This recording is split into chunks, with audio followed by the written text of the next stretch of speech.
거대한 독수리들의 둥지에서 하룻밤을 보낸 그들은 아침 일찍부터 일어나 다시 모험을 떠날 준비를 하였습니다. 그리고 모두들 독수리의 등에 올라타 하늘 높이 날아올랐죠.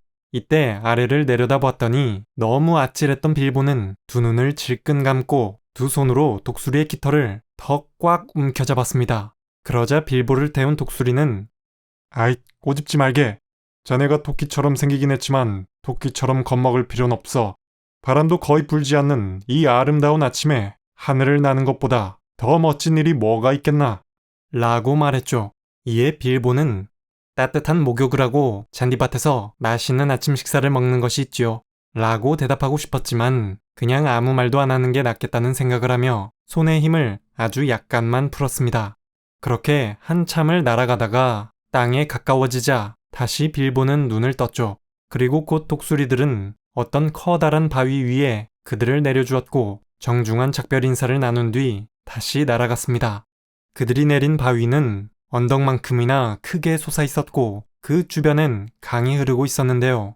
그렇지만 이 바위에는 누군가 계단을 잘 만들어 놓았고 강에는 징검다리돌도 놓아져 있어 쉽게 바위 아래로 내려와 강을 건널 수가 있었죠.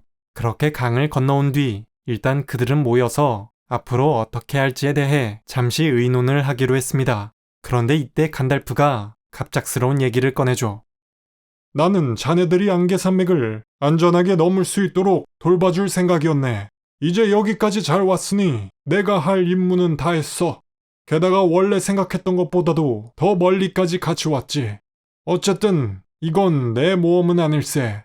이제 나는 시급하게 해결해야 할 다른 일이 있어서 가봐야 하네. 이렇게 갑자기 혼자 떠나겠다는 간달프. 근데 여러분들도 어디론가 모험을 떠나고 싶지 않습니까? 여기서 잠깐만 소개해드릴 게임이 하나 있습니다. 이 게임은 우리에게 아주 익숙한 엘프, 드워프, 오크를 포함해서 무려 800가지나 넘는 캐릭터들이 존재하는데요. 그리고 여러분들은 그 다양한 캐릭터들 중 마음에 드는 것을 수집해 자신만의 원정대를 구성할 수 있습니다. 그 원정대와 함께 스마우그 같은 용을 처치하는 모험을 떠날 수 있죠. 이 게임은 턴제 전략 게임으로 자신이 마음에 드는 캐릭터를 성장시키고 그들을 전략적으로 배치해 점점 강력한 적들을 물리치는 재미가 있습니다. 그리고 설명란에 있는 링크를 통해 게임을 다운로드한 후 프로모션 코드 몽키킹을 입력하면 손오공을 무료로 얻을 수가 있는데요. 손오공은 정말 유명한 중국 고전소설 서유기의 주인공이죠.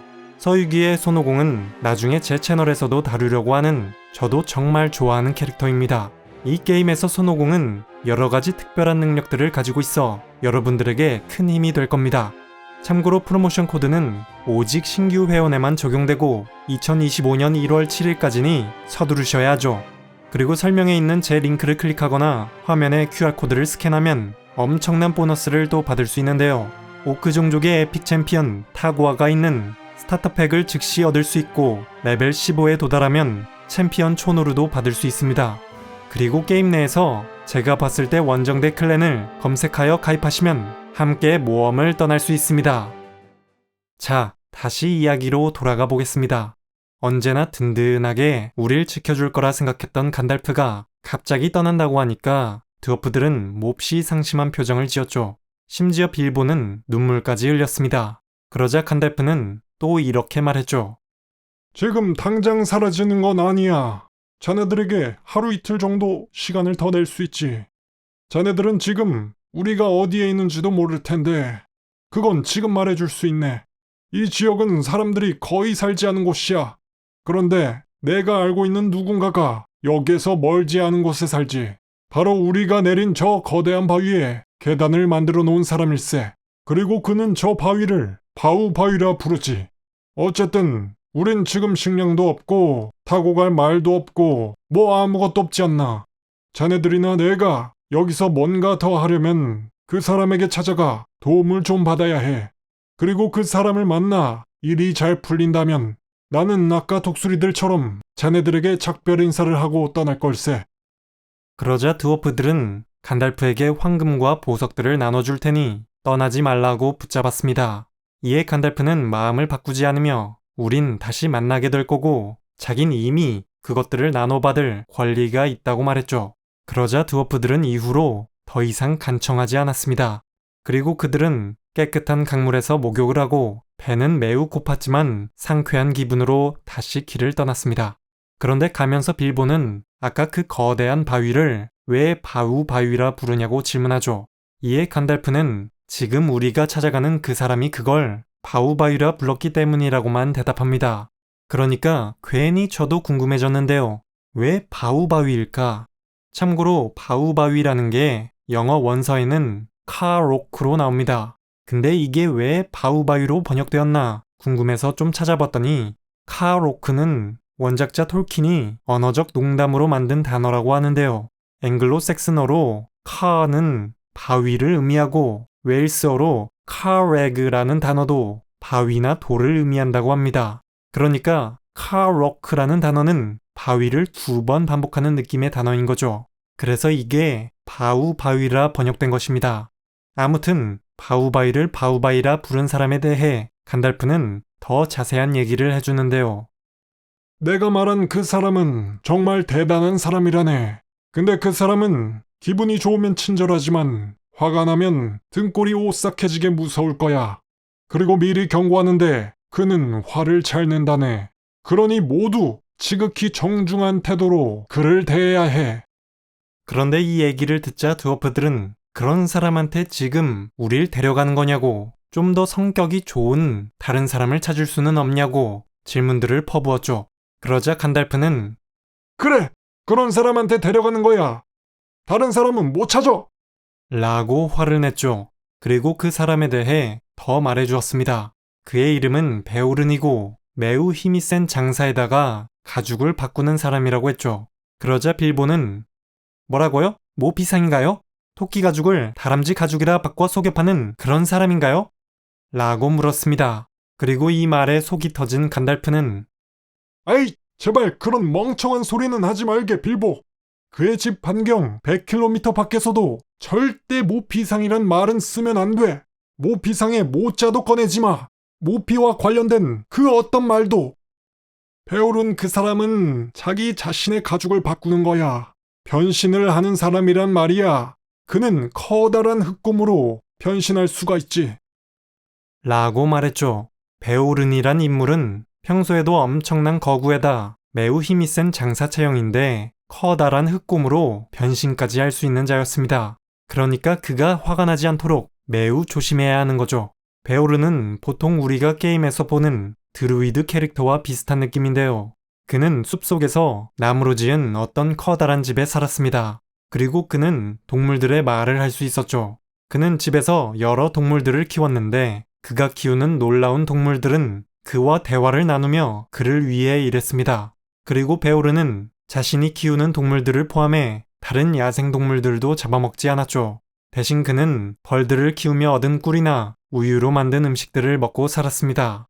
이런 베오른에 대해 간달프는 그가 옛날에 살던 거대한 곰들의 혈통을 이어받은 곰이라는 소문도 있고 아니면 옛날부터 이 지역에서 살아왔던 어떤 인간들의 후손이라는 소문도 있다고는 하는데 후자가 맞다고는 생각하지만 정확한 기원은 알 수 없다고 말하죠. 그가 화를 낼까봐 감히 이것저것 캐물어 볼 수가 없다고 합니다. 그리고 베오른은 고블린이나 오크를 매우 싫어하는데 영화에선 여기에 베오른의 일족이 오크들에게 모두 몰살당했다는 새로운 설정까지 추가되었습니다. 원작에선 이와 달리 그와 비슷한 곰 인간들이 더 있는 것으로 묘사되죠. 어쨌든 원작에서도 베오른의 일족은 고블린들과 싸움이 많이 있었던 것 같습니다. 그래서 매우 적대적이죠. 그리고 베오른은 드워프들도 좀 비호감이었는데요. 그런데 그는 동물들을 제외하고 원래 뭐 누구라고 특별히 좋아하진 않는 것 같습니다. 화가 많은 성격이죠. 이런 그의 옆에 있으면 한 성깔하던 간달프도 아주 순해집니다. 어쨌든 그들은 매우 배가 고픈 상태에서 터덜터덜 한참을 걸어가가지고 베오른의 집 근처에 도달했습니다. 그리고 베오른을 마주치기 직전 간달프는 드워프들에게 앞으로 꼭 지켜야 할 규칙을 일러주죠. 나와 빌보가 먼저 갈 테니까 자네들은 여기서 숨어 기다렸다가 내가 소리쳐 부르거나 휘파람을 부르면 나오게. 꼭 2명씩만 각각 5분 정도 시간을 두고 나와야 해. 본부르는 2명으로 치고 마지막으로 혼자 나오는 게 좋겠네.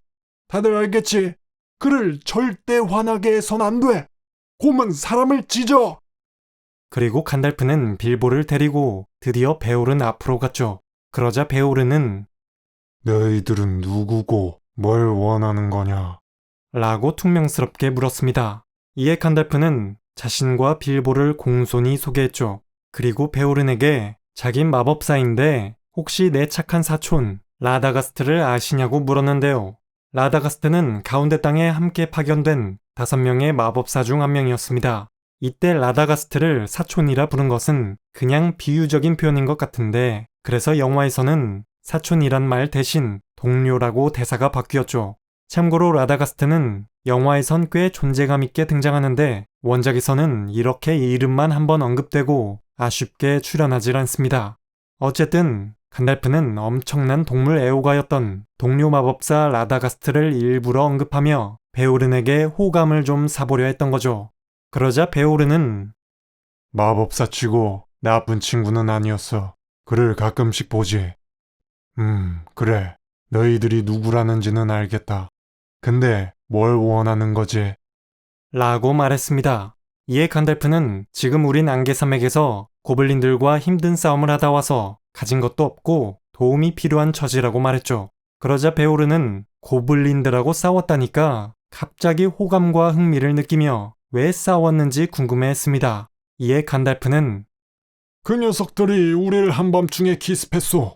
우린 서쪽 너머의 땅에서 이쪽으로 오고 있었는데, 얘기하자면 좀 길다오. 라고 했죠. 그러니까 베오르는 그 얘기가 하루 종일 걸리지만 않는다면 집 안에 들어와 좀 더 얘기해보라고 했죠. 그래서 빌보와 간달프는 베오른의 집 안에 들어왔고 이야기를 계속했습니다. 참고로 영화에선 밖에서 얘기를 계속하죠. 어쨌든 간달프는 일단 이렇게 이야기를 시작했는데요. 나는 안개산맥을 넘고 있었소. 친구 한두 명하고. 그러자 베오르는 자기는 분명 옆에 있는 빌보 한 명밖에 못 봤는데 왜 한두 명이라고 말하는 건지 물었습니다. 이에 간달프는 친구들이 몰려와서 당신을 성가시게 하기는 싫었다오. 괜찮다면 부르겠소.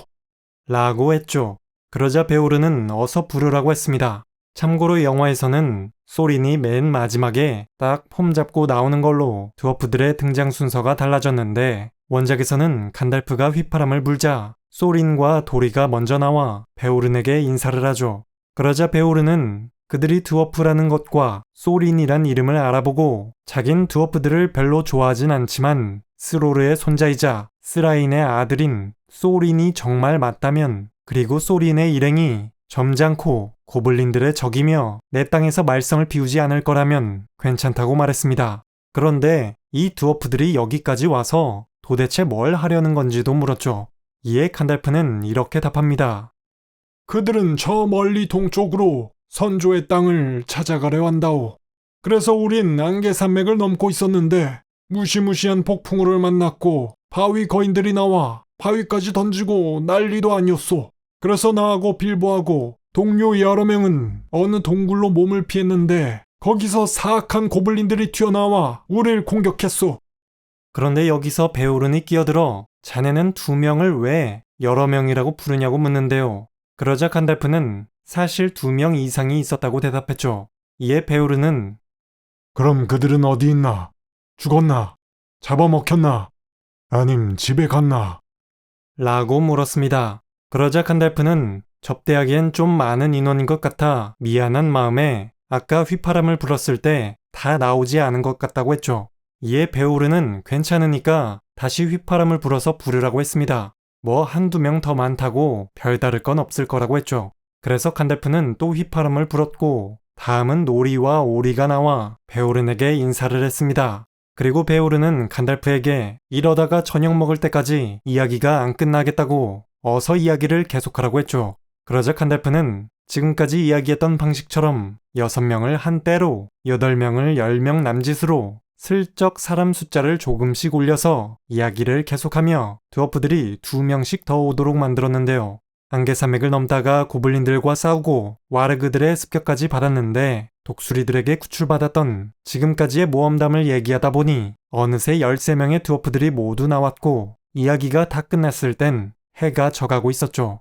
그렇게 간달프의 수상한 듯 간질나게 풀어내는 썰에 경계심 많고 손님이 오는 걸 싫어하며 게다가 드워프를 좋아하지도 않는 베오른이 자기 집안에 드워프가 13명이나 모였어도 쫓아내지 않은 것입니다. 베오른은 오랫동안 들어본 이야기 중에 최고로 흥미로웠다며 그 이야기들이 전부 지어낸 것일 수도 있지만 저녁 식사를 대접받을 만한 가치는 있었다고 평가했죠. 그리고 베오른이 손뼉을 치자 웨이터들처럼 말과 개, 양들이 방 안으로 들어왔습니다. 아쉽게도 영화에선 그가 키우는 동물들이 그냥 평범한 가축들처럼 나오지만 원작에서는 아주 영리한 동물들이라 그들을 위해 식사 자리를 세팅해 주었죠. 그렇게 그곳에서 그들은 진수성찬을 대접받았습니다. 리븐데를 떠난 이후로 처음 먹는 맛있고 제대로 된 식사였죠. 그리고 식사를 하는 동안 베오르는 무시무시한 어둠 숲에 대해 이야기해 줍니다. 여기서부터 그들의 최종 목적지인 외로운 산까지 가려면 그 사이에는 어둠 숲이라는 엄청나게 커다란 숲지대가 길을 가로막고 있어서 그걸 통과해 지나가야 했는데요.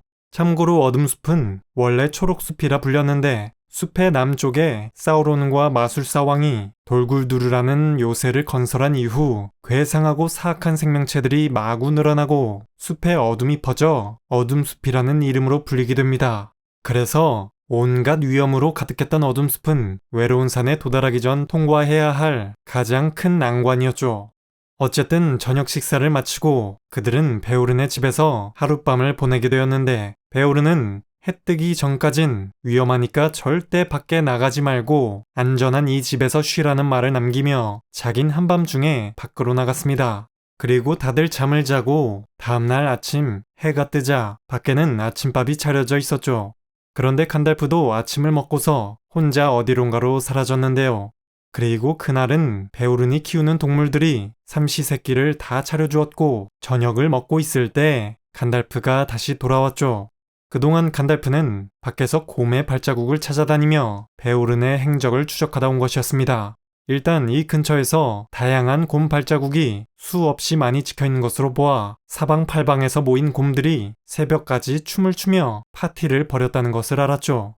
그런데 어쨌든 그중 한 곰의 발자국이 안개산맥 방향으로 이어진 것을 확인했고 그것을 계속 추적하다 보니 바우 바위를 넘어 와르그들에게 습격을 당했던 안개산맥 동쪽의 숲까지 발자국이 이어져 있었습니다. 간달프가 이 이야기를 해주자 빌보는 베오른이 와르그들과 고블린들을 여기까지 끌고 오는 건 아닐까 바보 같은 걱정을 하며 잠에 들었죠. 그리고 다음날 아침이 되자 베오른이 모두를 깨웠습니다. 왠지 기분이 매우 좋아진 것 같은 그는 호쾌하게 껄껄 웃으며 다들 아직 와르그나 고블린이나 사악한 곰에게 잡아먹히진 않았군 그래. 라고 말했죠. 그리고 빌보의 배를 쿡쿡 찌르며 이 조그만한 도끼가 빵과 꿀을 먹고 다시 통통해졌구만. 가서 더 먹게. 라고 말했습니다. 그리고 베오르는 아침을 먹으며 자신이 곰으로 변해 어딜 가서 뭘 하다 왔는지 직접 이야기해 주었죠. 그는 간달프가 해준 이야기들이 진짜인지 직접 확인하러 갔다 온 것이었습니다. 일단 그는 불타버린 숲속의 빈터를 직접 눈으로 보고 그 이야기가 어느 정도는 사실임을 확인했습니다. 그리고 숲속에서 돌아다니던 고블린 한 놈과 와르그 한 마리를 잡아 직접 이야기를 들어 더 정확하게 확인을 했죠. 그리하여 마법사 때문에 고블린 두목이 죽었고 와르그들의 대장이 코에 화상을 입었다는 사실들을 들었습니다. 그리고 많은 와르그와 고블린들이 죽었기 때문에 그들은 아직도 매우 분한 상태로 드워프들을 찾아 계속 돌아다니고 있다 했죠. 이걸 들은 베오르는 곧 이 녀석들이 복수를 하기 위해 드워프 일행이 있을 거라 짐작되는 곳을 습격할 거라 예상했습니다. 그래서 드워프들의 안전을 위해 최대한 빨리 집으로 돌아왔죠. 어쨌든 베오르는 간달프가 말한 것들이 모두 사실임을 확인해서 그 이야기가 더 마음에 든다고 했습니다. 특히 고블린 두목을 죽였다니 아주 기분 좋아했죠. 그리고 말을 믿지 못한 걸 용서해달라며 앞으로는 드워프들에게 더 호감을 가지고 안전하도록 도와주겠다고 했습니다. 참고로 원작 설정상 드워프라는 종족은 재물을 굉장히 밝히는 약삭빠른 이들이었고 그래서 교활하고 배신도 잘하는 나쁜 놈들이 많았기 때문에 베오른이 별로 좋아하지 않을 만도 했죠. 그래도 소린과 그의 일행들은 너무 큰 기대만 하지 않는다면 드워프치고 인성이 괜찮은 편이었습니다. 어쨌든 그런데 이때 빌보가 갑자기 이렇게 물었죠.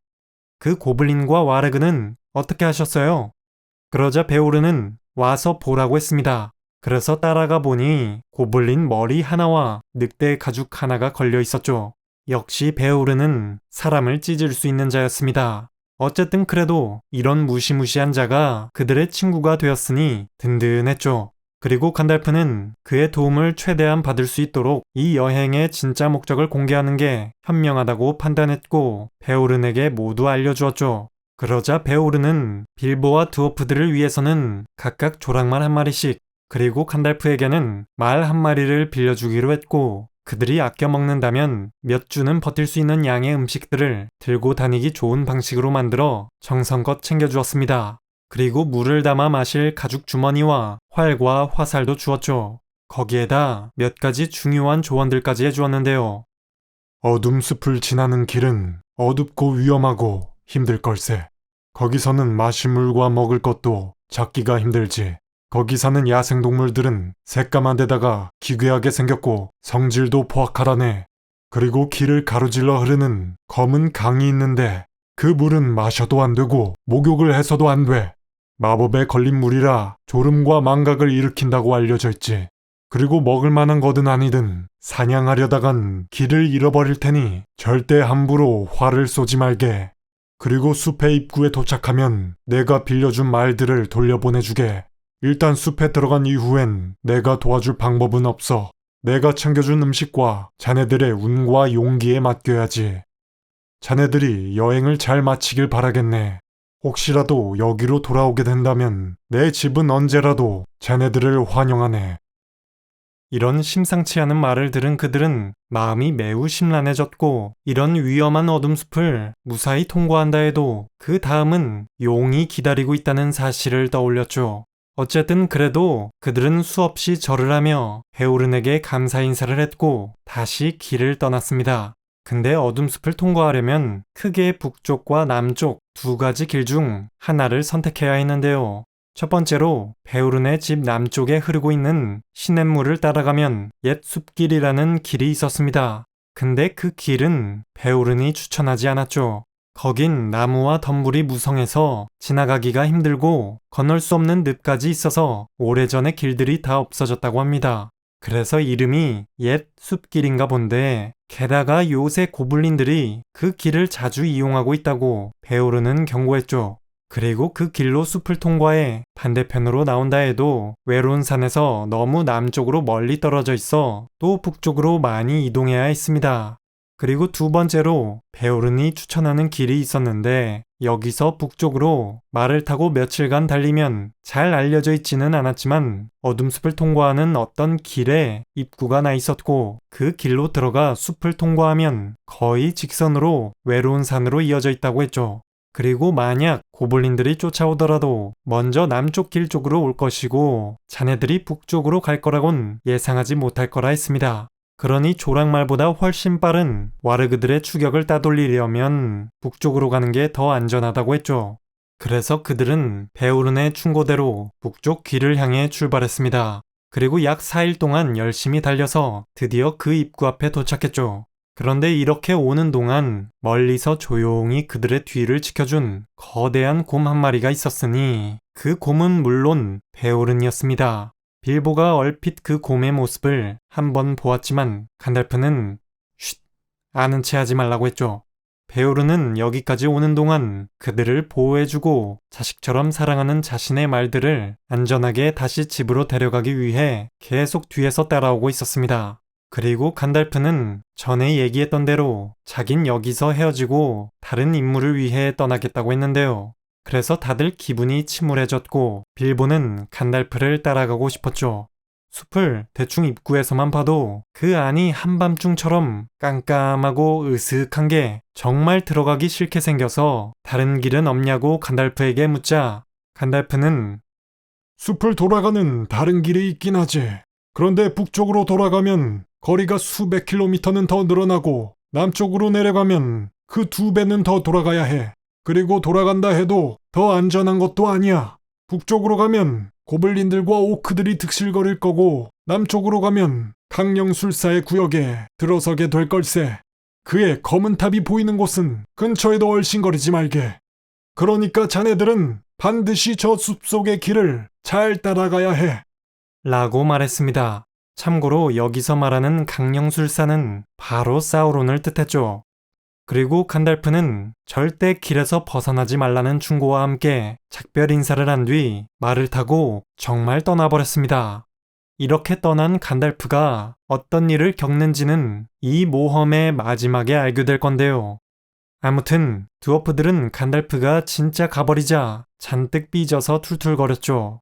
그래도 어쩔 수 없이 드워프 원정대는 그들끼리 각자 무거운 짐들을 메고 드디어 이제 그 위험한 숲속으로 들어갔습니다. 그리고 그들이 걷는 길은 들어가자마자 매우 어두워졌고 주변은 너무나도 고요했습니다.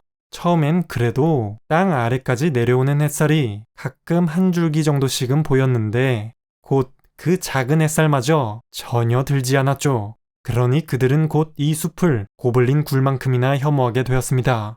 이곳은 공기도 전혀 움직임이 없어 고여있는 듯 했고 주변은 한결같이 고요하고 어두워서 숨이 막혔죠. 그래서 안 그래도 답답해 미치겠는데 밤이 되면 더 최악이었습니다. 밤에는 칠흑 그 자체로 눈앞에서 손을 흔들어도 전혀 보이지 않는 수준이었죠. 그리고 조금 떨어진 곳에서 그들을 지켜보는 어떤 눈들이 가끔 보였습니다. 빌보는 무서워서 그 눈들이 동물의 눈이 아니라 곤충의 눈이라고 생각하며 스스로를 달랬죠.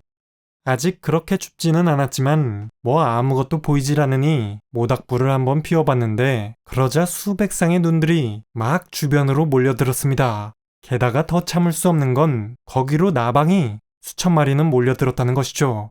그래서 그들은 불 피우는 걸 포기했고 밤이 되면 그냥 어둠 속에 앉아 꾸벅꾸벅 졸았습니다. 그렇게 며칠이 지나자 마치 수십 년은 지난 것처럼 마음은 지쳤고 음식을 매우 아껴 먹었기 때문에 항상 배도 고팠죠. 그래서 그들은 주변에 가끔 보이던 검은색 다람쥐를 사냥해 보았습니다. 그리고 화살을 많이 낭비해가며 겨우 한 마리를 잡았는데 그걸 불에 구워 먹자 맛이 너무 역해서 그 이후론 다람쥐가 보여도 잡을 생각을 하지 않았죠. 그러다 어느 날은 길을 가로질러 흐르며 폭이 넓지는 않았지만 세차게 검은 물이 흐르는 어떤 강을 마주쳤는데요. 전에 베오른이 경고했던 바로 그 검은 강이었죠. 그들은 챙겨온 물도 넉넉하지 않은 데다 거기까지 오는 동안 물 떠먹을 만한 곳이 전혀 없어서 갈증이 매우 심했기 때문에 베오른이 이전에 이 검은 물에 대해 경고해주지 않았다면 물 색깔이 검든 말든 그냥 떠다 먹었을 겁니다.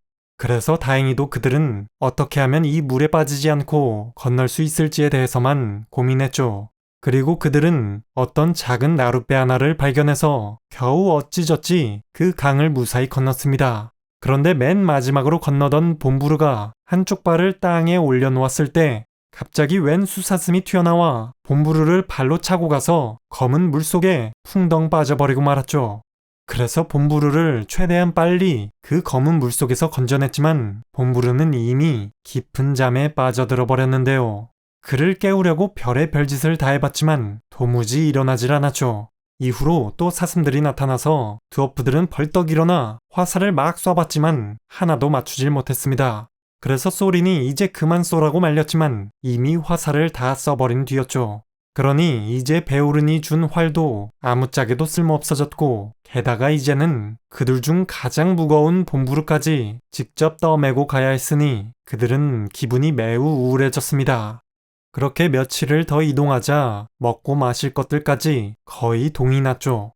그런데 이제 주변에 어떤 푸르스름한 빛이 감돌기 시작했고 약간 빛이 있어서 조금 앞이 보이기 시작했습니다.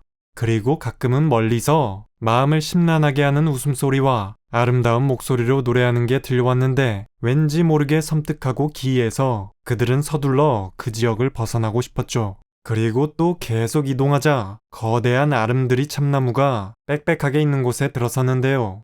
이때 소리는 이 저주받은 숲은 끝도 없는 거냐고 화를 내며 지금 위치를 파악하기 위해 이 중에서 가장 몸이 가벼운 빌보가 높은 나무 위로 올라가 머리를 내밀고 한번 주위를 둘러봤으면 좋겠다고 했습니다. 그래서 빌보는 나무 잎들 위로 올라가 머리를 내밀었죠. 그리고 주변을 살펴보는데 숲이 하도 넓어서 아무리 봐도 나무가 끝나는 지점이 보이질 않았습니다. 그래서 오랜만에 햇빛도 보고 바람도 느끼며 아주 잠깐 기분이 좋아졌었지만 아무 희망 없이 다시 내려갈 생각에 또 매우 우울해졌죠. 그런데 사실은 이때 빌보가 볼 줄 몰라서 그렇지 그들은 꽤 많이 동쪽으로 와 있는 상태였습니다. 어쨌든 그걸 모르는 빌보는 참담한 심정으로 내려왔고 다 함께 절망감을 느꼈죠. 그리고 그날 밤 그들은 마지막으로 남은 식량에 찌꺼기를 먹었고 다음날 아침 그들은 일어나자마자 배가 죽을 듯이 고팠죠.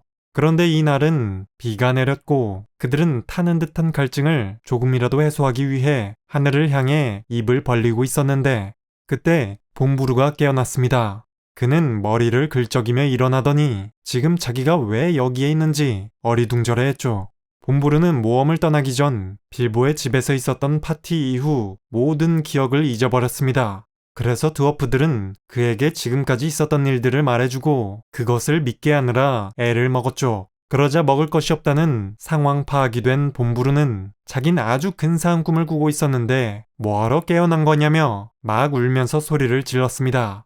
꿈에선 성대한 잔치가 계속 열리고 나뭇잎 왕관을 쓴 숲의 왕이 있었으며 엄청나게 맛있는 음식들이 가득했다고 했죠. 그러자 소리는 매우 열받아서 지금까지 자네 때문에 우리가 얼마나 개고생을 했는데 그냥 입 다물고 가만히나 있으라고 했습니다. 아무튼 그렇게 다들 배고픈 배를 움켜잡고 또 하루 종일 터벅터벅 길을 따라 걸어가는데 그러다가 지칠 대로 지친 봄부루가 자긴 여기서 누워 자면서 밥 먹는 꿈이나 꿀 거라면서 자길 두고 가라면서 그냥 땅에 주저앉아 버렸죠. 그런데 그때 멀리 떨어진 어둠 속에서 어떤 불빛이 보였습니다. 이에 봄부루는 자신이 꾸던 꿈이 실현되는 것 같다고 좋아했죠. 그래서 절대 길을 벗어나지 말라는 경고는 분명히 기억했지만 다들 너무 배가 고파가지고 음식 냄새가 솔솔 풍겨오는 그곳으로 다가갔죠. 그리고 지금 불을 피우는 자들이 트롤이든 고블린이든 그 누구든지 음식을 구걸해보겠다고 침 흘리며 가고 있는데 근처 빈터에 발을 들여놓자마자 마술처럼 불빛이 모두 꺼져버렸습니다. 그리고 그들은 깜깜한 어둠 속에서 길을 잃어버렸고 한동안 서로를 찾을 수 없었죠. 그래서 누가 듣든지 말든지 막 큰 소리를 질러대며 서로를 불러가지고 겨우겨우 다시 한 곳에 모였습니다. 그리고 그들은 또다시 서로를 잃어버릴 수는 없었기 때문에 그냥 그 자리에서 자리를 잡고 밤을 지새우기로 했죠. 그런데 얼마 지나지 않아 또 여기서 그리 멀지 않은 곳에서 불빛들이 반짝였습니다. 그리고 그들은 또 그곳을 향해 다가갔는데 가까이 가자 또 불이 꺼졌죠.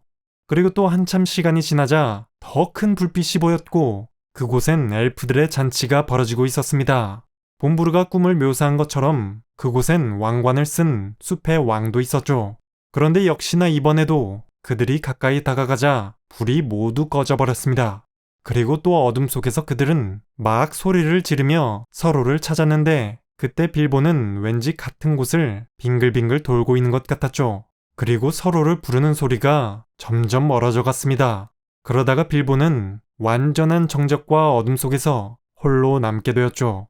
그렇게 홀로 외롭고 괴로운 시간을 보내게 된 빌보는 근처 나무에 기대앉아 졸면서 자기 집에 있었던 맛있는 음식들을 떠올리고 있었는데 갑자기 뭔가 질기고 끈적거리는 줄 같은 것이 손에 닿았습니다. 그래서 이때 빌보는 일어나 움직이려 했지만 이미 다리가 끈적거리는 줄로 칭칭 감겨 있어 순간 자빠지고 말았죠. 그리고 바로 그때 어떤 거대한 거미가 나타나 빌보에게 달려들었습니다.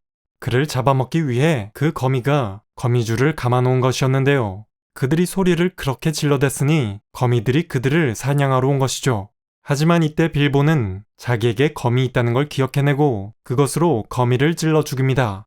누구의 도움도 받지 않고 그런 일을 해내다니 빌보는 자신이 다른 사람이 된 것 같았죠. 그리고 자신의 검에게 스팅이라는 이름을 붙여주었는데요. 영화에서는 빌보의 검에 푹 찔린 거미가 It stings라 외치는 장면이 나옵니다. 침 같은 뾰족한 것이 찔러서 아프다 뭐 그런 뜻인데 빌보가 그걸 듣고 검의 이름을 스팅으로 지는 것으로 이야기가 바뀌었죠. 소린의 검 오르크리스트와 간달프의 검 글람드링은 고블린들에게 바이터와 비터라고 불렸으니 바이터, 물어뜯는 검, 비터, 두들겨 패는 검에 이어서 스팅은 쏘는 검으로 이름을 지은 것입니다. 어쨌든 이렇게 거대한 거미들과 전투가 벌어지는 이야기도 원작과 영화가 상당히 많이 다른데요. 원작에선 빌보가 거미줄에 감겨있는 다른 드워프들을 구출해내기 위해 반지를 끼고 돌멩이를 던져 거미들과 싸웁니다. 그런데 원작 설정상 빌보는 어렸을 때부터 돌멩이 던지기를 워낙 많이 해서 기가 막히게 잘 던졌죠. 어찌나 제구력이 좋은지 거미 머리를 명중시켜 기절시키고 심지어 죽여버리기도 합니다. 그래서 거미들은 아주 격분했죠. 이때 빌보가 반지를 껴서 눈에 보이진 않았지만 돌멩이가 날아오는 방향으로 그를 잡으려고 막 달려왔습니다. 하지만 빌보는 거미들을 따돌리는 데 성공했죠. 그들을 조롱하는 노래까지 즉석해서 지어내 부르고 계속 돌멩이를 던지면서 드워프들과 멀리 떨어진 곳으로 거미들을 유인해냈습니다. 그리고 드워프들이 거미줄에 돌돌 말려있는 곳으로 돌아가 서둘러 거미줄들을 잘라내고 그들을 구해주었죠. 그런데 다시 거미들이 돌아왔고 그래서 전투가 벌어졌는데 거미들을 많이 죽였지만 이 싸움은 쉽게 끝날 것 같지 않았습니다. 그렇게 싸우다 지쳐버리면 다 죽는 거였죠. 그래서 여기서 빌보는 어쩔 수 없이 드워프들에게 자신의 반지를 공개합니다. 그리고 자기는 이제 곧 사라져 다른 곳으로 거미들을 유인해 볼 테니 아까 요정들의 불빛을 봤었던 반대쪽 길로 가라고 했죠. 그리고 빌보가 반지를 끼고 격렬한 싸움을 벌여가며 다행히 거미들을 내쫓는 데 성공했고 이후 드워프들은 그 신비한 반지에 대해 너무 궁금해서 질문들을 퍼부었습니다. 그리고 빌보의 평판은 더욱 올라가 이제 드워프들은 그를 존경하며 그에게 의지하기 시작했죠. 그런데 다들 좀 정신을 차리고 나니까 지금 모인 인원이 다 합쳐 13명이고 소리는 사라져 있다는 사실을 깨달았습니다. 사실 이때 소리는 엘프들에게 포로로 잡혀가 있었죠. 그 엘프들은 물론 전에 잔치를 벌이고 있던 그 어둠 숲의 엘프들이었습니다. 참고로 영화에서는 빌보가 반지에 대해 공개하지도 않으며 거미들과 싸움이 마무리될 무렵 숲의 엘프들이 우르르 나타나 모두를 포로로 잡아 끌고 가는 것으로 이야기가 바뀌었는데 이때 반지의 제왕을 봤다면 매우 반가울 얼굴인 레골라스가 등장하죠. 그런데 호빗 원작의 이야기에서는 아쉽게도 레골라스가 전혀 등장하지 않습니다. 어둠숲 엘프들의 왕이 스란두일이고 마침 그의 아들이 레골라스였기 때문에 영화에서 등장시킨 것 같은데요.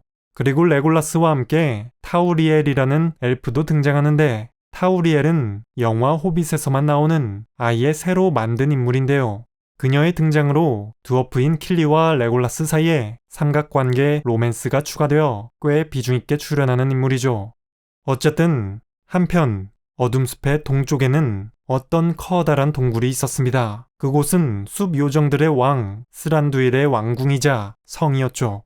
그리고 그곳엔 죄수들을 가두는 감옥도 있었기 때문에 엘프들은 소린을 그 동굴로 끌고 가 스란두일 왕 앞에 데려다 놨습니다. 그리고 스란두일은 너희는 왜 즐겁게 잔치하고 있는 우리 백성들을 3번이나 공격하려 한 거냐고 소린에게 물었죠. 이에 소린은 공격하려고 한 게 아니라 배가 고파서 먹을 것 좀 얻어보려고 한 거라고 사실을 말했습니다. 그러자 스란두일은 근데 너희는 왜 이 숲에 들어온 거냐고 물었죠. 그런데 이에 소리는 자기를 거칠게 대하는 엘프들에게 매우 화가 나 있었기 때문에 에레보르의 금이나 보석들에 대해서는 아무 말도 하지 않기로 결심하고 계속 입을 꾹 다물고 있었습니다. 그러자 스란두일도 열받아서 이 녀석을 데려가 사실을 털어놓고 싶어 할 때까지 100년이 걸리더라도 가둬놓으라고 신하들에게 명령했죠. 그래서 소리는 그곳 감옥에 갇혔고 근데 불행 중 다행인지 엘프들이 갖다주는 빵과 고기와 물을 받아먹으면서 있었습니다. 그리고 한편 나머지 드워프들하고 빌보가 거미들과 격렬한 싸움을 벌인 그 다음날 여전히 숲을 빠져나갈 길을 필사적으로 찾고 있었는데 그들 앞에도 활과 창을 든 숲의 엘프들이 튀어나와 꼼짝 말라고 명령했죠. 원작 설정상 엘프들은 어둠 속에서 새 눈알도 맞출 정도로 활 쏘는 실력이 아주 대단했는데요. 그래서 그걸 잘 알고 있는 드워프들은 지금 단 것 말고는 별 무기도 없었기 때문에 저항할 생각도 하지 않고 순순히 포로로 잡혔습니다. 그리고 엘프들은 드워프들을 한 줄로 길게 세워 묶어서 데려가려 했죠. 그런데 이때 빌보는 슬쩍 반지를 끼고 재빨리 옆으로 미끄러지듯 빠져나갔습니다. 이에 엘프들은 전혀 눈치채지 못한 채 포로들을 묶어서 끌고 갔죠. 그리고 빌보는 엘프들이 전혀 느끼지도 못할 정도로 아주 조용히 그 뒤를 따라갔습니다. 그러다 어둠숲 엘프들의 성까지 도착했는데 빌보는 친구들을 버리지 않고 그 거대한 성문이 닫히기 직전에 함께 그 안으로 들어갔죠. 그런데 이후 불쌍한 빌보는 그 성 안에서 지긋지긋하게 긴 시간을 혼자 보내야만 했습니다. 잡히면 안 되니까 반지를 빼지도 못하고 잠도 제대로 못 자면서 가장 어둡고 외진 구석에 숨어 하루하루를 보냈죠. 드워프들은 각각 독방에 갇혀 거기서 주는 음식이라도 먹고 지냈는데 빌보는 주변에 아무도 없을 때 식품 창고나 식탁에서 음식을 훔쳐 먹으며 근근히 살아갔습니다. 빌보는 라따뚜이의 생쥐들 같은 이런 처량한 자신의 모습에 아늑하고 포근했던 자신의 집을 떠올리며 또 그리워했죠. 어쨌든 그가 깨달은 사실은 지금부터 뭘 하더라도 누구의 도움도 없이 자기 스스로 해내야 한다는 것이었습니다. 그렇게 그곳에서 머무른 지 벌써 한 2주 정도 되었는데 그동안 빌보는 구석구석을 돌아다니며 자신의 동료들이 각각 어디에 갇혀 있는지 위치를 파악해냈죠.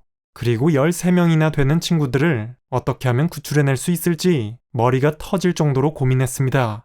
그러다 어느 날 빌보는 아주 흥미로운 사실을 하나 발견했는데요. 그건 커다란 성문이 유일한 출입구가 아니란 사실이었습니다.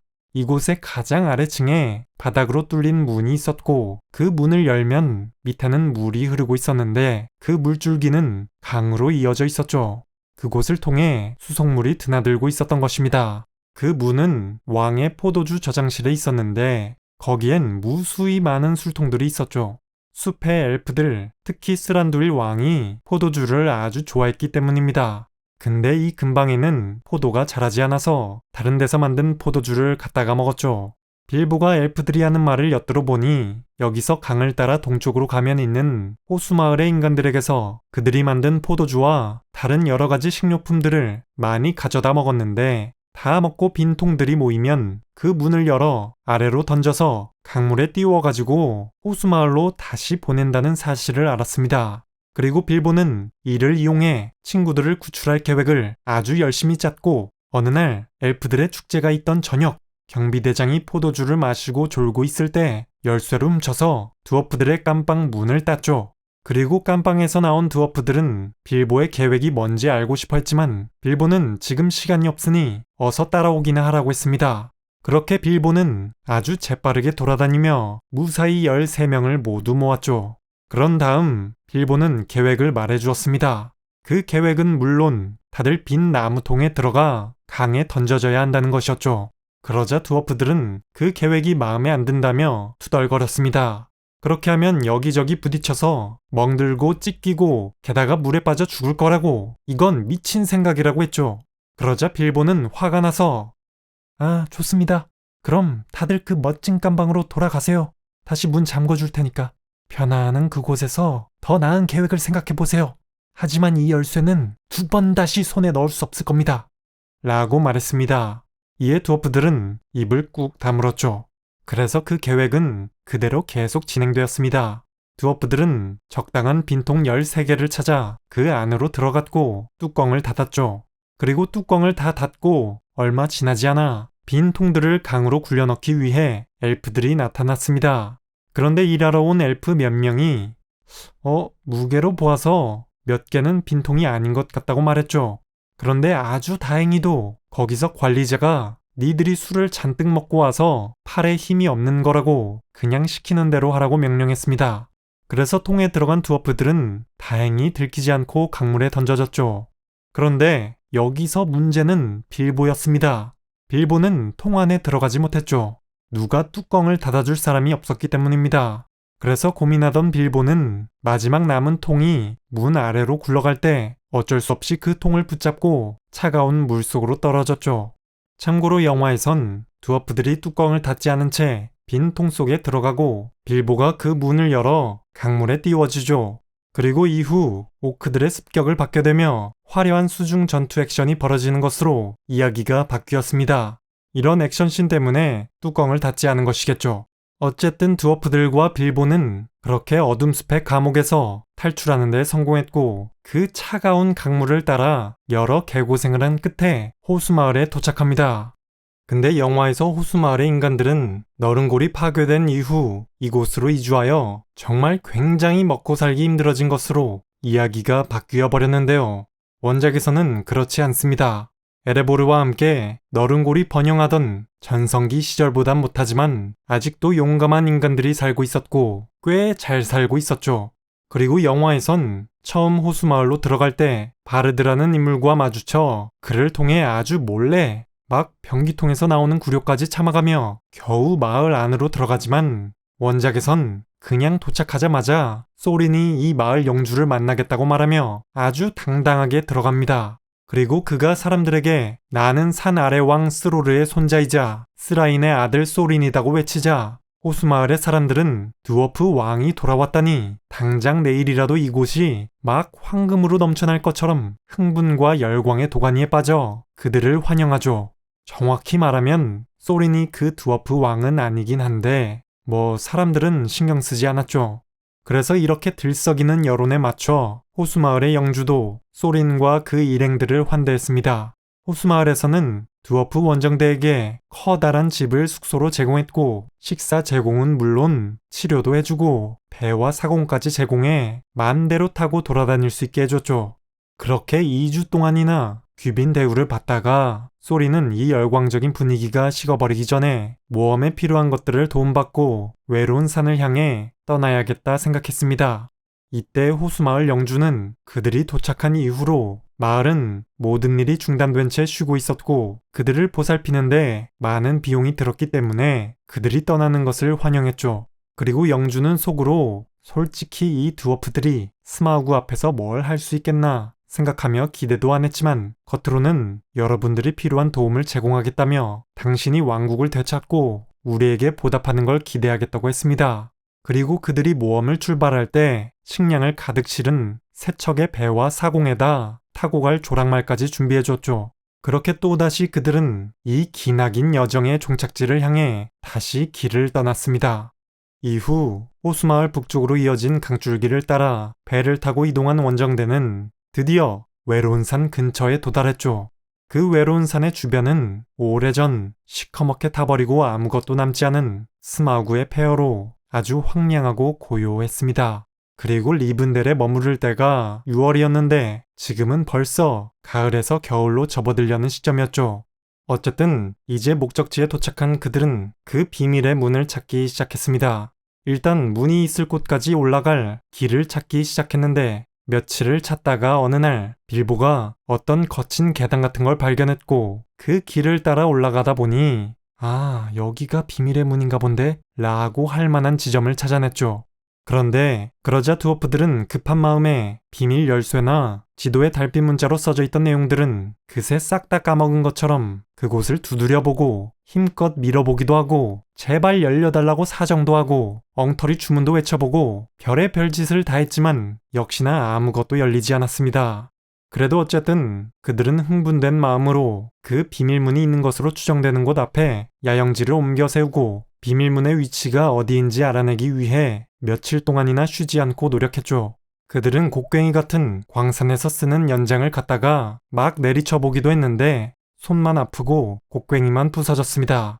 그러다가 가을의 마지막이 다가오고 어느 날 태양이 서서히 지고 있는데 지평선 위로 희미하게 빛나는 초승달이 보였죠. 드디어 오늘이 둘인의 날이었던 것입니다. 그리고 바로 그 순간 빌보의 등 뒤에서 날카로운 딱 소리가 들렸죠. 돌 위에 거대한 개똥집박이 새가 있었는데 그 새는 달팽이를 물고서 그걸 돌에 딱딱딱 두드리고 있었습니다. 그래서 빌보는 지금이 비밀의 문을 열 수 있는 바로 그 순간이다 생각해서 급히 드워프들을 불렀죠. 그래서 드워프들이 허겁지겁 달려왔는데 해는 점점 깊이 가라앉았고 그러다 구름 속에 들어가 사라져버렸습니다. 이에 드워프들은 절망했죠. 그래도 이때 빌보는 계속 가만히 서서 태양이 지는 곳을 바라보고 있었는데 그렇게 그들의 희망이 거의 다 사라진 순간 한 줄기 붉은 햇살이 구름 사이의 틈으로 마치 손가락처럼 빠져나왔죠. 그리고 그 광선은 바위 표면 중 한 군데에 꽂혔습니다. 참고로 영화에선 이게 달빛이 비추는 것으로 바뀌었는데 어쨌든 이때 그걸 지켜보던 그 늙은 개똥집박이가 노래하는 소리가 들리더니 벽에서 바위 조각 하나가 떨어져 나와 딱 소리를 내며 바닥에 떨어졌죠. 그리고 갑자기 1m쯤 높이에 열쇠 구멍이 나타났습니다. 이에 소리는 서둘러 달려와 열쇠를 꺼내 그 구멍에 넣었죠. 그러자 그 구멍에 딱 맞는 열쇠가 저절로 돌아가며 딸깍 소리가 났습니다. 그리고 그 순간 해와 달이 완전히 지고 어둠이 찾아왔죠. 이에 모두가 달려들어 바위를 힘껏 밀었습니다. 그러자 드디어 그 작은 비밀의 문이 열렸죠. 그리고 이젠 좀도둑 빌보가 진짜로 나설 차례였습니다. 빌보는 매우 겁이 났지만 반지를 끼고 아주 용감하게 혼자 그 안으로 들어갔죠. 여기까지 오기 위해 정말 많은 어려움을 이겨낸 빌보는 예전의 그 빌보가 아니었습니다. 그래도 물론 빌보는 안으로 들어가면서 집 생각이 많이 나긴 했죠. 그런데 앞으로 나아갈수록 점점 뜨거운 열기가 느껴졌습니다. 그리고 거대한 동물이 코를 골고 있는 소리가 들렸죠. 그래도 통로를 따라 계속 더 나아가자 어떤 거대한 방이 나왔고 바로 거기에 거대한 스마우그가 있었죠. 사방엔 금은 보화가 산더미처럼 쌓여 있었고 스마우그는 그 위에 또아리를 틀고 자고 있었습니다. 참고로 영화에선 스마우그가 그 금은 보화 더미 안에 파묻혀 자고 있는 것으로 바뀌었죠. 어쨌든 이런 엄청난 광경을 본 빌보는 숨이 턱 막히고 표현할 수 없을 정도로 놀랐습니다. 그런데 이 와중에 빌보는 그 엄청난 보물들의 모습을 보자 드워프들처럼 무력이 솟구쳐 순간 스마우그도 잊은 채 그것들을 황홀하게 구경했죠. 그러다 빌보는 손잡이가 양쪽에 달린 술잔 하나를 집어들고 겁에 질린 눈으로 스마우그를 올려다봤습니다. 그런데 이때 스마우그가 살짝 뒤척이더니 코 고는 소리가 달라졌죠. 그래도 다행히 아직 깨어난 건 아니었습니다. 그래서 빌보는 가슴이 쿵쿵 뛰고 다리가 후들거리는 상태로 그 잔을 들고서 다시 바깥으로 나갔죠. 그러자 드워프들은 몹시 흥분하며 기뻐했고 빌보를 매우 칭찬했습니다. 그리고 드워프들이 그 잔을 돌아가면서 만져보며 보물들을 되찾을 얘기를 즐겁게 나누고 있는데 갑자기 마치 오랫동안 잠들어 있던 화산이 폭발할 것처럼 땅이 흔들리고 무서운 굉음이 울렸습니다. 이게 도대체 무슨 일이냐? 물론 스마우그 때문이었죠. 아까 스마우그는 체구는 작지만 무자비한 칼과 대단한 용기를 가진 전사가 등장하는 어떤 뒤숭숭한 꿈을 꾸고 있었는데 잠에서 깨자 어떤 낯선 냄새가 느껴졌습니다. 그리고 저 작은 구멍에서 바람이 들어오는 건가 라고 생각하며 비밀문 때문에 뚫려있는 작은 통로의 구멍을 의심스러운 눈으로 쳐다봤죠. 그리고 스마우그는 최근에 저 구멍을 통해 뭔가 두드리는 소리도 희미하게 들려오는 것 같다고 느꼈는데 진작 저 구멍을 막아버릴 걸 그랬다는 생각이 들었습니다. 그러다 스마우그가 몸을 일으켜 냄새를 맡았는데 바로 그때 술잔 하나가 없어졌다는 걸 귀신같이 눈치챘죠. 원작 설정상 용들은 후각이 매우 예민했고 보물들을 어디 쓸 데는 없었지만 오래 소유하고 난 뒤엔 아주 작은 것까지도 잘 알고 있었습니다. 그리고 이건 스마우그도 마찬가지였죠. 스마우그는 그 술잔을 포함해 사용하지도 않고 필요하지도 않은 것들을 정말 셀 수도 없이 많이 소유하고 있었지만 단 하나도 잃고 싶지 않았습니다. 그리고 도둑 같은 건 그가 이 산에 온 뒤로 단 한 번도 없었죠. 그래서 매우 분노한 스마우그는 불을 내뿜어 그곳을 연기로 채우며 이 외로운 산을 뿌리채 흔들었던 것입니다. 그리고 천둥처럼 포효하며 도둑을 잡아 사지를 찢어버릴 때까지 온 산을 다 뒤져보겠다는 생각으로 재빨리 정문으로 튀어나가 공중으로 솟아올랐죠. 이때 물론 드워프들은 용이 날아오르는 그 무시무시한 소리를 들었고 용에게 발견당하기 전에 다들 재빨리 비밀의 문 안으로 들어가 숨었습니다. 그리고 스마우그의 눈에 띄면 아무도 살아 도망칠 수 없었기 때문에 그 답답한 굴 안에서 계속 숨어 있을 수밖에 없었죠. 그렇게 밤새 용이 날아다니며 산비탈을 뒤지고 다니고 울부짖는 소리가 들려왔는데 그 예리하고 무서운 스마우그의 눈에도 비밀문은 보이지 않았습니다. 그래서 정말 다행히도 새벽이 되자 차갑게 분노가 식은 용이 다시 자신의 침실로 돌아갔죠. 하지만 스마우그는 1000년이 지나도 그 도둑질을 잊지도 용서하지도 않을 것이었습니다. 그는 언제까지라도 기다릴 수 있었죠. 그리고 아침이 되자 드워프들은 조금 긴장을 풀었습니다. 그런데 지금은 어디로 도망칠 수도 없었죠. 스마우그 눈에 띄는 순간 죽음이었으니 여기서 먼 길을 무사히 지나가려면 스마우그가 경계를 풀어야 하는데 그러려면 상당한 시간이 필요했습니다. 그래도 다행히 지금은 당분간은 버틸 만한 식량이 남아 있었죠. 그래서 그들은 그곳에서 앞으로 어찌해야 할지 오랫동안 논의했습니다. 하지만 전혀 방법이 떠오르지 않았죠. 그러다 드워프들은 그러게 왜 쓸데없이 술잔을 훔쳐와서 용의 성질을 건드렸냐고 괜히 빌보를 비난했습니다. 어젠 그렇게 좋아했으면서 말이죠. 그러니까 빌보는 화가 나서 그럼 뭘 기대한 겁니까? 나는 용을 죽인다고 약속한 적이 없습니다. 내 일은 보물을 훔치는 거였죠. 그러면 뭐 내가 그 보물들을 전부 다 등에 짊어지고 올 거라고 생각했어요? 그리고 이렇게 많다는 걸 왜 알려주지 않은 겁니까? 당신들은 좀도둑을 한 명이 아니라 적어도 500명은 데리고 왔어야 했어요. 저것들을 다 가져오려면 몇백 년은 걸릴 겁니다. 라고 일침을 놓았죠. 그러자 드워프들은 빌보에게 바로 사과했고 소리는 그렇다면 우리가 앞으로 어떻게 해야 한다고 생각하는지 공손하게 물었습니다. 이에 빌보는 일단 최대한 지금 있는 곳에 가만히 있는 것으로 하고 자기가 오늘 정오에 반지를 끼고 저 밑으로 다시 내려가 스마우그를 살펴보고 오겠다고 했죠. 가서 뭔가를 발견할 수 있을지도 모르니까 말입니다. 그리고 당연히 드워프들은 그 제안을 흔쾌히 받아들였죠. 드워프들은 지난 일들로 인해 빌보를 굉장히 높이 평가하고 있었고 이제 사실상 빌보가 이 모험을 이끄는 리더나 다름없었습니다. 그리고 정오가 되자 빌보는 반지를 끼고 다시 외로운 산 안으로 아주 조용히 들어갔고 그 안에서 잠을 자고 있는 스마우그를 발견했죠. 이때 빌보는 스마우그 녀석은 나를 볼 수도 들을 수도 없을 거라 생각하며 스스로를 응원했습니다. 사실 용의 후각은 아주 예민하며 뭔가 의심을 품고 있을 땐 잠자는 동안에도 눈을 살짝 뜨고 망을 볼 수 있다는 것도 모른 채 말이죠. 그러니 결국 빌보는 자는 척 굴의 입구를 감시하고 있던 교활한 스마우그에게 들키고 말았습니다. 그리고 스마우그는 이렇게 말했죠. 이 도둑놈아, 난 네 냄새를 맡을 수 있고 네 흔적을 느낄 수 있으며 네 숨소리를 들을 수 있다. 이리 나와. 또 네 맘대로 집어가 봐라. 여기 아주 많으니까. 이에 빌보는 고맙지만 괜찮습니다. 오, 위대한 스마우그요. 전 선물을 받으러 온 게 아닙니다. 당신이 정말 이야기에 나오는 것처럼 정말 대단한지 직접 확인하고 싶어서 온 것이지요. 전 그런 이야긴 잘 믿지 않거든요. 라며 일단 아부를 떨었습니다. 그러자 스마우그는 물론 이런 말을 믿진 않았지만 그래도 약간 우쭐해져서 지금은 믿게 되었느냐? 라고 말했죠. 이에 빌보는 이야기나 노래가 이 실물을 제대로 못 담은 것 같습니다.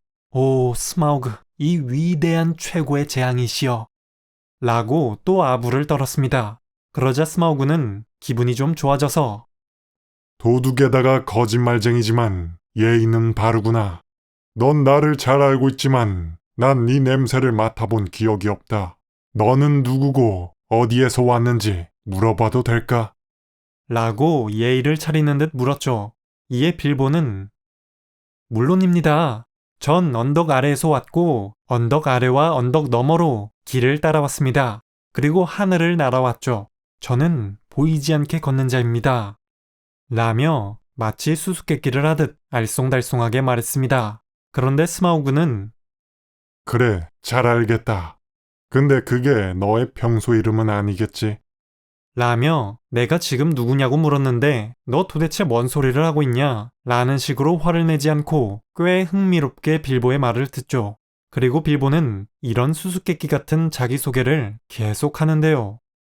저는 실마리를 찾는 자, 거미줄을 자르는 자, 독침을 쏘는 파리, 곰들의 친구이자 독수리들의 손님, 반지를 얻은 자, 행운을 타고난 자, 그리고 나무통을 타는 자입니다. 원작에선 이렇게 빌보처럼 여러분들이 용을 만났을 때 본명을 솔직히 밝히고 싶지 않다면 딱 잘라 거절해서 용을 화나게 하지 말고 이런 식으로 알쏭달쏭하게 말하는 게 현명하다는 생활의 꿀팁을 알려줍니다. 용들은 수수께끼 같은 말에 이끌려 그걸 이해하는 데 재미를 느낀다고 하죠. 그래서 스마우그 또한 이걸 흥미롭게 들었던 것입니다. 그런데 참고로 원작 설정상 용은 어떤 마력이 있어서 용과 대화하는 자는 말실수를 하기가 쉽다고 하는데요. 그래서 이때 빌보도 모든 사실을 다 털어놓고 싶은 이해할 수 없는 충동이 들었지만 견뎌냈죠. 그렇지만 결국 문제가 하나 생겨버렸습니다.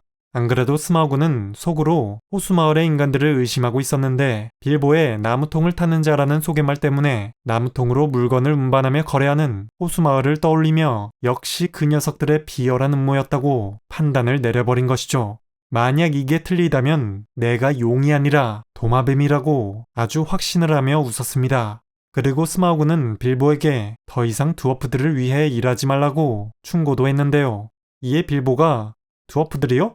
라며 모른 척을 해봤지만 스마우그는 어젯밤 용의 등장에 놀라 도망쳤던 원정대의 조랑말들을 잡아먹으며 드워프들의 냄새를 맡았으니 시침이 떼지 말라고 했죠. 그리고 스마우그는 어젯밤 그 술잔을 드워프들에게 갖고 가서 제값을 받았나? 말해봐라. 못 받았을걸. 거봐. 그 녀석들은 꼭 그렇다니까. 자기들은 숨어 있으면서 위험한 일은 이렇게 너 혼자만 다 맡아 하겠지. 그런데 나중에는 공정하게 네 몫을 받을 수 있을 거라 생각해. 그걸 믿나? 살아 돌아가기만 해도 운이 좋은 거지. 그런 친구들과 어울리다간 파멸에 이를 거다, 도둑이여. 그리고 네가 보물을 조금씩 훔쳐갈 수 있더라도 여기 있는 걸 다 가져가려면 한 100년은 걸릴 것이다. 그런데 그 보물들을 어떻게 무사히 멀리까지 운반해 가져갈 건가? 라며 빌보의 마음을 흔들었습니다. 이에 불쌍한 빌보는 정말로 당황했죠. 그는 지금까지 외로운 산에 가서 비밀문을 찾는 데만 몰두했지 보물들을 어떻게 운반할지에 대해선 생각해 본 적이 없었기 때문입니다. 만약 운 좋게 성공해서 제 몫을 받는다 해도 그걸 어떻게 저 머나먼 자기 집까지 들고 돌아갈지 막막했죠. 그리고 역시 사람 마음이란 게 그렇다고 스마우그의 이간질을 듣자 드워프들이 이 중요한 문제점을 다 알고도 나한테 말을 안 해줬고 뒤에선 나를 비웃었던 건 아닐까 라는 어두운 생각이 들었습니다. 그래도 빌보는 스마우그의 말에 말려들지 않으려 노력하며 우리에게 금은 부차적인 것이고 우린 복수를 하려고 여기까지 힘들게 온 겁니다. 당신의 그 성공이 원한을 품은 적들을 만들었다는 건 알고 계시겠지요? 라고 말했죠. 그러자 스마우그는 복수? 산 아래 왕은 죽었고 너른 고래 군주 기리온도 죽었고 나는 그들의 백성들을 잡아먹었다. 옛날의 전사들도 다 죽여버렸지. 요즘엔 그만한 용사도 없지만 내게 저항할 자는 없었다. 게다가 그때 나는 젊고 연약했지만 지금 나는 늙었고 더 강하고 강력해지기만 했다. 내 비늘은 10겹의 방패고 내 이빨은 칼이며 내 발톱은 창이고 내 꼬리는 천둥이며 내 날개는 폭풍이고 내 숨결은 죽음이다. 라고 말했습니다. 이에 빌보는 잔뜩 겁에 질렸지만 이 용들은 아래쪽, 특히 가슴 쪽이 연약하다고 들었습니다. 하지만 당신은 그런 부분을 물론 다 대비해 뒀겠지요? 라고 물었죠. 그러자 스마우그는 네가 알고 있는 정보는 아주 오래된 거다. 나는 위아래로 쇠비늘과 단단한 보석들로 무장하고 있어 어떤 칼도 나를 꿰뚫을 순 없다. 봐라, 어떠냐? 라며 자신의 몸을 자랑했습니다. 이에 빌보는 큰 소리로 감탄했죠. 이야, 역시 눈부시게 훌륭하십니다. 와, 역시 스마우그님 완벽하고 굉장합니다. 그런데 빌보는 그의 왼쪽 가슴팍에 움푹 들어가 맨살이 드러난 부분을 발견했고 그래서 속으론 스마우그를 늙은 바보라고 생각했습니다. 그리고 어쨌든 빌보는 이제 도망가고 싶은 생각뿐이었는데요. 근데 도대체 무슨 깡인지. 자, 이제 제가 이렇게 위대한 분을 더 이상 잡고 있으면 안 되겠지요? 많이 휴식이 필요하실 텐데 방해해서는 안 되겠지요? 조랑말 잡는 것도 많이 힘드실 텐데 좀도둑 잡는 것도요. 빌보는 이렇게 빈정거리는 작별 인사를 한 뒤 후다닥 통로를 향해 올라갔습니다. 그리고 이 말에 당연히 열이 받은 스마우그는 막 불을 뿜어댔고 빌보는 불맛을 보자 정신이 번쩍 들어 내가 잘하다가 왜 그런 짓을 했는지 스스로 반성했죠. 빌보는 하마터면 타 죽을 뻔했지만 그래도 다행히 살아서 돌아왔고 비틀거리다가 드워프들 앞에 쓰러졌죠. 그리고 드워프들은 빌보의 화상을 치료해 주었고 이후 빌보가 깨어나자 밑에서 무슨 일이 있었던 건지 이야기를 듣고 싶어 했습니다. 그런데 그때 주변에 늙은 개똥지박이 한 마리가 고개를 갸웃거리며 그들의 이야기를 엿듣고 있는 듯 했는데요. 그걸 보고 괜히 심술이 난 빌보는 그 새에게 돌을 집어던졌습니다. 그러자 소리는 저 새는 원래 착하고 친절한 새니까 그러지 말라고 했죠. 그리고 저 새는 나이가 많은데 어쩌면 아버지나 할아버지께서 길들이신 새들의 후손일지도 모른다고 했습니다. 이 새들은 장수하며 마력을 가지고 있었고 너른골 사람들은 이 새들의 언어를 이해하는 능력이 있어 호수마을이나 다른 곳의 소식을 전하는데 이용했다고 설명했죠. 그래서 빌보는 그 새는 그냥 내버려 두고 스마우그와 있었던 일들을 얘기해 주었습니다. 괜히 나무통을 타는 자라는 얘기를 해서 스마우그가 호수마을을 노릴 거라는 것과 스마우그의 가슴 쪽에 맨살이 드러난 부분을 발견했다는 걸 말했죠. 그러자 그들은 역사적이든 신화적이든 용들을 처치한 이런저런 사건들에 대해 이야기를 나누기 시작했습니다. 그런데 그 개똥집박이는 한참 그들의 이야기를 듣고 있다가 하늘에 별이 뜨자 조용히 어디론가로 날아가 버렸죠. 그리고 빌보는 이제 스마우그가 내가 어떤 통로로 들어왔는지 알았으니 그 반대쪽 끝이 어디 있는지를 추측해내서 이곳을 공격해올 것이라며 매우 두려워했습니다. 그러니 다들 비밀문 안에 굴속으로 들어가 문을 잘 닫아둬야 한다고 했죠. 이에 드워프들은 문 안에 들어가 있긴 했지만 문을 닫는 것은 미루었습니다. 문을 닫고 나서 안에서 다시 열 수 있을지 확실하지 않았기 때문이죠. 참고로 영화에서는 빌보가 비밀문의 통로로 들어갔다 나왔다 하질 않습니다. 그리고 스마우그가 화가 나서 막 불을 뿜으며 외로운 산을 뒤흔들 때 드워프들이 달려와 아주 용감하게도 스마우그를 처치하려고 시도하는데요. 스마우그를 용광로 쪽으로 유인하고 거기서 아주 뜨겁게 녹인 금에 스마우그를 빠뜨려 죽여버리려고 하죠. 그런데 원래 불을 뿜던 녀석이라 그런지 전혀 타격이 없었고 그냥 화만 더 돋구고 맙니다. 그런데 원작에서 드워프들은 감히 스마우그에게 대항할 생각 따윈 하지 않습니다. 뭘 할 수 있었으면 진작에 뭐라도 하지 않았겠습니까? 그러니까 드워프들은 그냥 계속 굴속에 잘 숨어있죠. 그런데 참 욕심도 많은 드워프들은 이렇게 스마우그한테 감히 덤비지도 못하는 데다가 목숨이 위태로운 와중에도 저 안에 있을 여러가지 엄청난 보물들을 떠올리며 얘기를 했습니다. 그리고 소리는 특히 그중 가장 아름답고 소중했던 아르켄스톤을 원했죠. 근데 이때 빌보는 보물 같은 건 더 이상 생각도 안 났고 드워프들의 얘기는 건성으로 들으며 문 바로 옆에 앉아 귀를 쫑긋 세우고 밖에서 나는 소리를 들었습니다. 그렇지만 밖은 아주 고요하기만 했고 시간이 지날수록 어둠은 깊어졌죠. 그러다 빌보는 너무 불안해져서 제발 너무 늦기 전에 문을 닫으라고 간청했습니다. 그러자 드워프들도 뭔가 불안해졌고 소린이 일어나 문에 받쳐두었던 돌멩이를 발로 찼죠. 그리고 여럿이 힘껏 밀어 문을 닫아버렸습니다. 문 안쪽엔 열쇠 구멍의 흔적도 없었고 그렇게 그들은 이 산에 갇혀버린 것입니다. 그런데 곧 아주 조용하게 날아온 스마우그가 꼬리로 산비탈을 때려 비밀문 주변의 바위를 산산이 부수고 암벽과 절벽을 박살내는 소리가 들려왔죠.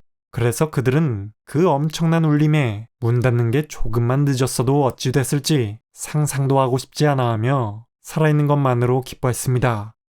한편 이때 스마우그는 그 도둑놈이 이용한 통로의 출구가 분명 이쪽에 있을 거라 생각했는데 아무것도 찾지 못하자 매우 화가 났죠. 그래도 막 다 때려 부수다 보니까 스트레스가 좀 풀렸고 이렇게 해놨으니 앞으론 여길 통해서 더 이상 성가신 일은 일어나지 않을 거라 생각했습니다. 그리고 스마우그는 아직 복수할 게 하나 더 남아있었죠. 빌보가 호수마을의 인간 중 하나가 아니라도 그들의 도움을 받았을 거라 생각한 스마우그는 그 인간들은 나를 보게 될 것이다.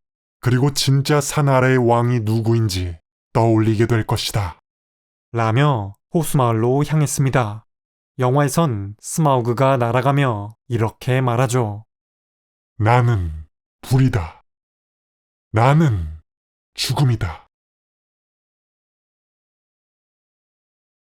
흥미진진한 모험을 떠나고 싶다면 설명의 링크를 클릭하거나 QR코드를 스캔해보세요. 엄청난 보너스가 기다리고 있습니다.